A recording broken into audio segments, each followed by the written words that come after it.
Welcome back to Girl Take the Lead, the podcast where we explore the real, raw, and remarkable stories of people breaking cycles, finding freedom, and leading with courage. And I'm your host, Yo Canny.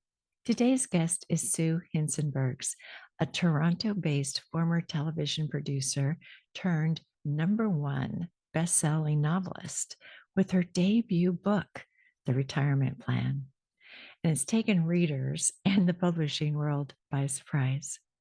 After 30 years working behind the camera on award winning TV programs, Sue decided to finally keep a promise she made to herself and Bruce Springsteen at age 20 to write a novel. What started as a why not me moment became a whirlwind success story, with her debut book now published in 20 languages and even optioned for a film. In this episode, we share an honest and hilarious look at creative courage, what it takes to start again at 60, how storytelling connects us through humor and heart, and why chasing a dream later in life can bring your truest voice to the page. Sue's story proves that reinvention isn't about age, it's about courage, timing, and the willingness to ask, if not now, when? Let's jump in. Here you go. Hi, Sue. Welcome to Girl Take the Lead. This Oh, is going to be thanks. so much fun to talk to you. Great. Thank you, Yolanda. Thank you so much for having me. Yeah. Let's start, if you would, by introducing yourself to our audience. So, my name is Sue Hincenbergs. I'm living in Toronto, Canada, and I'm a 64-year-old debut author of a novel that's just been published in May. Yeah. And it's a fiction, Yes, it but is. it's sort of based on some real life people you knew or experiences you had, I would right? say it's very loosely based on that, seeing as it's about murder, murdering your husband and that. So, it's not a memoir and it's not a how-to book on how to kill your husband and get his insurance money and retire, There you but go. it does offer some advice. Well, how did you come to write it? Well, I'd always kind of meant to write. I had a long career in TV, like over 30 years in different aspects of television here in Canada, including about 15 years on Canada's top morning show. And while it was creative and a bit of a creative outlet, it was never like writing. But when I was about 20, I'd promised myself I'd write a novel. And then I never had. And I was approaching 60. And somebody asked me what I was going to do when I retired or when I was retiring. And what struck me is, well, I didn't have a plan. I'd always had a vision of myself as being a writer during my retirement years. And yet there I was, I hadn't written anything. So I thought, if not now, when? It's like I was literally 59 and it was 5 years ago, this summer, right about now. And I thought I better get going on that. So I sat down and opened a Word doc, and it wasn't this book that's out on the shelves now, but I did start writing then. Let's tell our listeners a little bit about the book you did write. It's called The Retirement Plan, correct? That's right. So it's a number one Canadian bestseller actually right now, and it's been on the bestseller list here for about 14 weeks. It's going to be published in 20 other languages, and I've sold the movie rights, so it's doing very well, which is kind of ironic because it's a story about four couples that have been friends for about 30 years and they should be retiring, but they can't afford to because a few years back, the husbands lost the retirement savings in a bad investment. So since then, their marriages have basically withered from that shame and blame. But everything changes when one of the husbands dies in an accident. And then his widow receives this huge insurance payout. And the other wives realize then that the only thing standing between them and their retirement dream are their husbands. Oh, So yeah. they get together and they hire a hitman to take care of their husbands, get rid of them so the poor women can retire the way they'd like to. But what they don't realize is that their husbands aren't necessarily the duds the women have come to think of them as, and that their husbands have already hired that same hitman for a job of their own. So it's I just, twisty and turny. There's a lot going on, but there's a lot of heart and a lot of humor in it too. yeah, it sounds like it. So, what made you kind of pivot your career from producer to writer? You said, something you had always wanted to do, but Yeah. um, Aside from wanting to fulfill the dream that I'd had, like, in my 20s, and kind of I'd made a promise to myself then, and I felt I owed it to myself to try. I was ready for a life change. It's like I thought, how long am I going to keep working in TV? Because it was a very fast pace that I was working at. And I was just, it was really naive and not even very smart when I sat down to do it. But I just thought, I'm going to write this book and I'm going to change my life. And, I could say on the other end, it has changed my life, like, exactly the way I would have liked to have, but I Mhm. just know that just wasn't a very intelligent way to approach things, but it was just I was motivated, and also, I read a lot, I did a lot of research, and I saw it happens for people, like, it does happen, right? Bonnie Garmus, who wrote, Lessons in Chemistry was a good motivator for me, and there were 2 Toronto writers who had, they even though they had careers in publishing, they'd started writing much younger than myself, but still first-time novelists, and they were the women who wrote The Push, Ashley Audrain, and The Maid, Nita Prose. So I saw Mm. they came out of the woodwork and wrote these books. So I thought, it's doable, if you try, it's doable. And I thought, as I had lots of doubts as I went on this journey, and I thought, should I continue? It's taking a huge amount of time and effort, all my energy. And I thought the only thing I knew for sure was if I didn't try, nothing would happen. Yeah. So with that in mind, I just kept plugging away at it. Did Bruce Springsteen have something to do with the Well, he decision was to? that 20-year-old promise that I made to myself. He was, yeah, it's funny.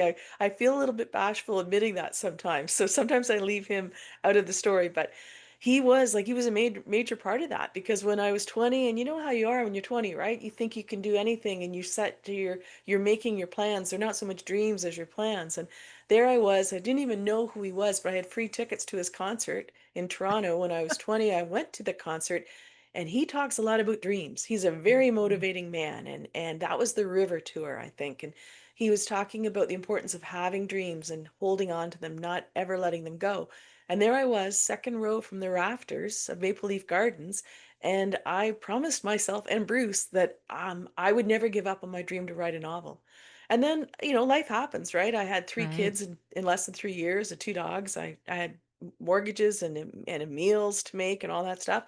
But the thing with Bruce, he doesn't go away. He's back and he's like on Broadway. He's touring again. He writes a book. And every time he'd resurface, it would be a reminder to me of that promise I'd made to him and me. So it was almost like I owed him money. It was Yeah. like, he was coming to collect on his debt. And it was good. Like, it's like kind of a good thing. It was, there's a lot of artists around that time that disappeared. So it's a good thing I Yeah. didn't go to those concerts because then I might not have been reminded of my dream. Sort of strikes me as an artist too who would so appreciate the impact he's had on people. I'm sure he'd love to hear your story. So you should write him and tell him. I'd love Yeah. that.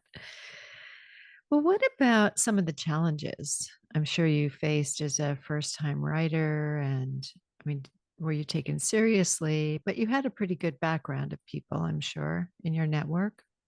Well, my first challenge was that I didn't know what I was doing. Like I really didn't know what I was doing. I didn't know how to write a novel. And I I guess I started down with a blind faith. Um, and opened that Word document and plugged away and put words down on the page.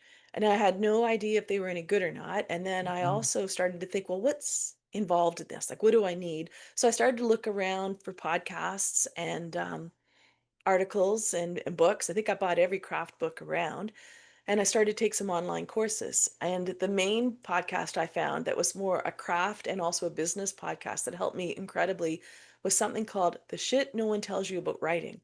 And it's three Toronto women, or Canadian women rather. One's a writer and two are agents. And they get together every week and they help emerging writers. That's basically the thrust of the sessions is that they aspiring writers have written the query letter, which is what you need to do to get an agent. You have to write a query letter, and they critique those. And from listening to those, it helped me learn a lot about the craft and realize what I needed to learn. So that Mm. was the main thing. It was kind of like writing and having the energy to write and the desire, but then also educating myself and realizing what it needs. And a lot of that too just came from always having been a reader and being a movie watcher. Like, I get swallowed up by stories all the time. So I know a good one when I see one. And then it was, but on the other half of that story, of that equation, you have to create one, which is a little bit more challenging. Yeah. Well, what do you think are some of the elements of being a good storyteller?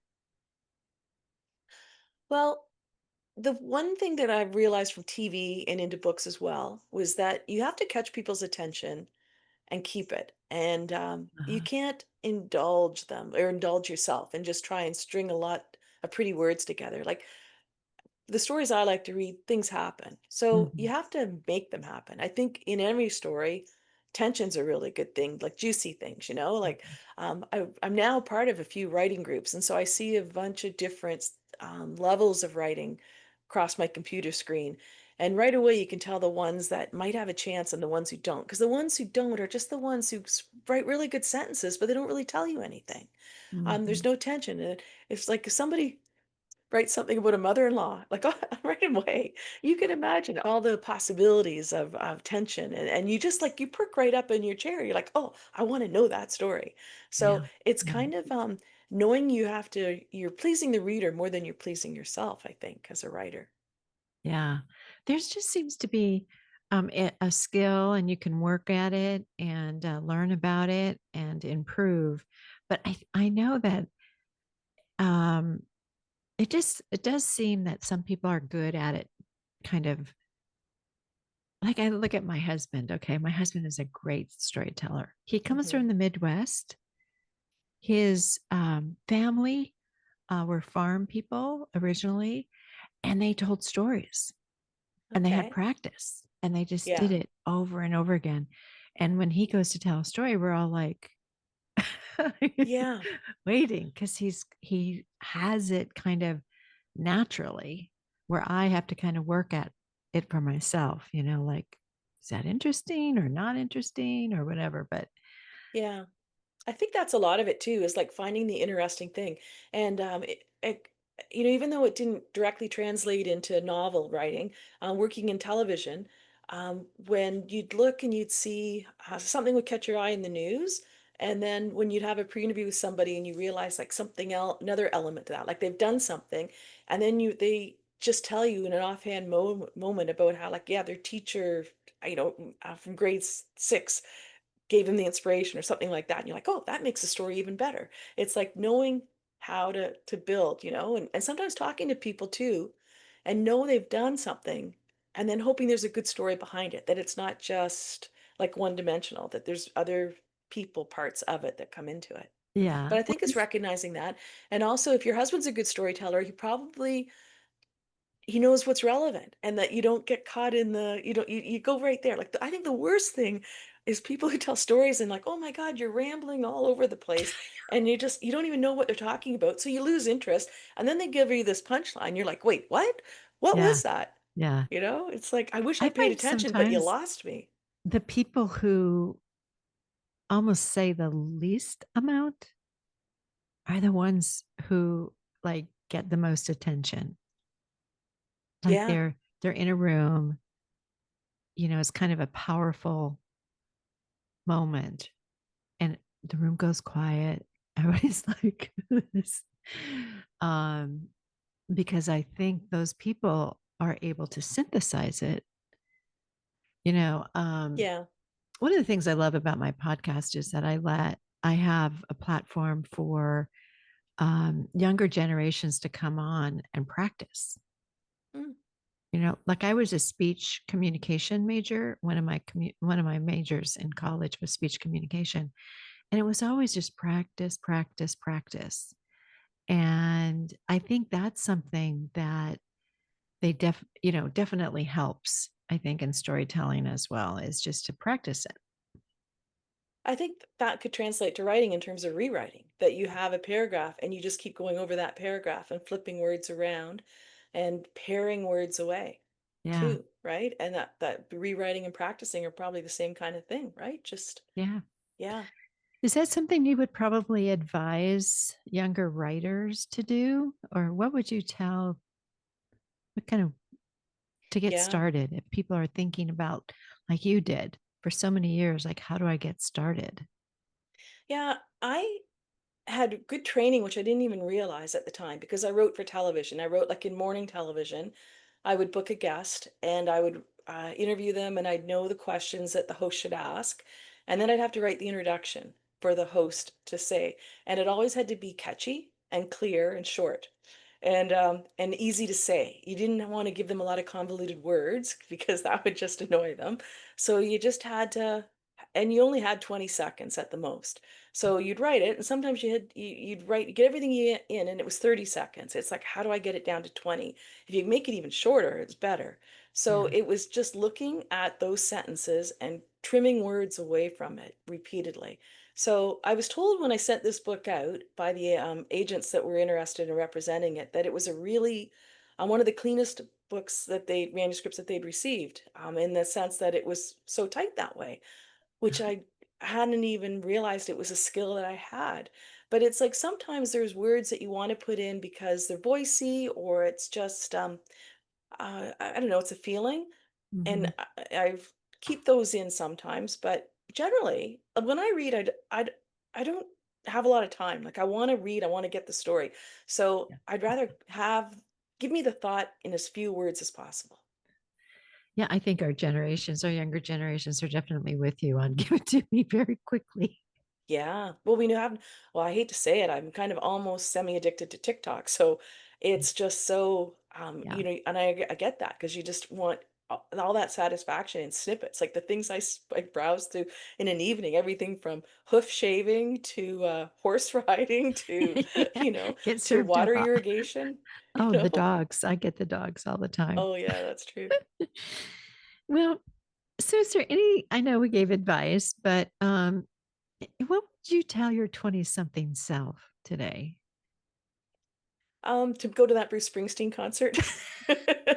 Excellent. Yeah, even though good thing those Follow the tickets were boss. free. Yeah, that's right. And that, I sometimes wonder, people have asked me lately if I wished I started this earlier, and I don't know if I could have. Like my priorities through life, like I had my children, and that's what every decision I made career-wise was around them. It was always about schedule and where I could be and when I could be. It wasn't about what I really wanted to do, in my career. So I didn't have the wherewithal to sit down and write a book because I was, well, working morning television. I was always tired. I was up at 4 in Yeah. the morning. So that wasn't an option. I didn't even read much in those years because, your eyes would drift shut. Yeah. Um, but it was just, you take it all in. Like they say that about how, as you go through life, right, you're the sum of everything you've done. And so a lot of the success, I think, from the retirement plan and the appeal of it are the characters that I've been able to form because, I'm at the stage in my life where I've known those kind of people and seen that kind of stuff. I think if I'd written a book when I was 20, I think it probably would have been, kind of oh, pompous, Yeah. and Yeah. you get to a certain stage of life and you're not pompous anymore. No. You're kind of humble. I was going to say humility shows up big time. Yeah, exactly. Oh, well, oh, did you get a chance to go to our online store and pick something for yourself? I did. There was a card you have, and it's called Celebrate. Life's too Oh, short to act normal. yes, yes, yes. I thought that was a good sentiment. Oh, terrific. Um, I do too. I think it's a great sentiment. Yeah, I love the ladies in that one. yeah, I did too. Well, thank you so much, Sue, for joining me today. I love your energy and the way you're talking about it and just where you've gone. I mean, what do you think you're going to do next?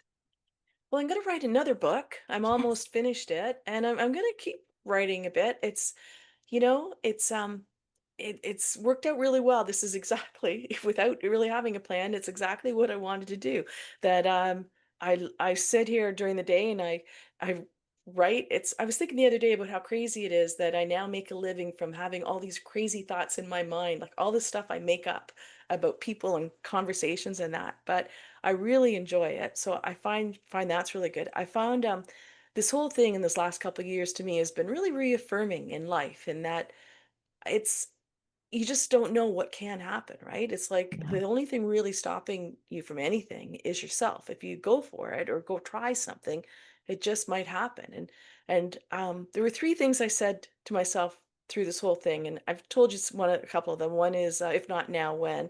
And the only thing I knew for sure was if I didn't try, nothing had happened. And the other one was why not me? Yeah. Because somebody has to write these books, somebody has to do a podcast, somebody has to act in movies, somebody has to do that stuff. So it's like, why not me? Yeah. So All that's right, just the, girlfriend. yeah, that's the Love thing. it.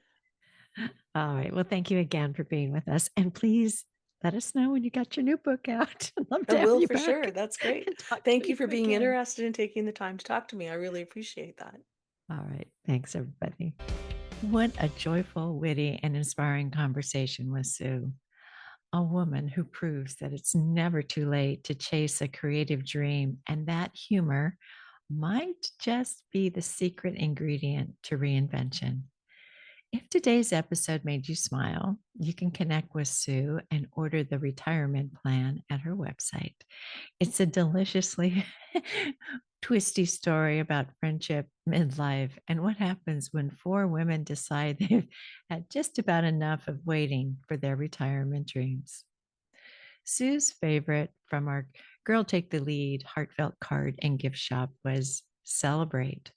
Life's too short to act normal. You can explore this and other guest inspired designs at girltaketheleadpod.com/shop. Here are three takeaways from today's conversation. One, dreams don't expire, they evolve.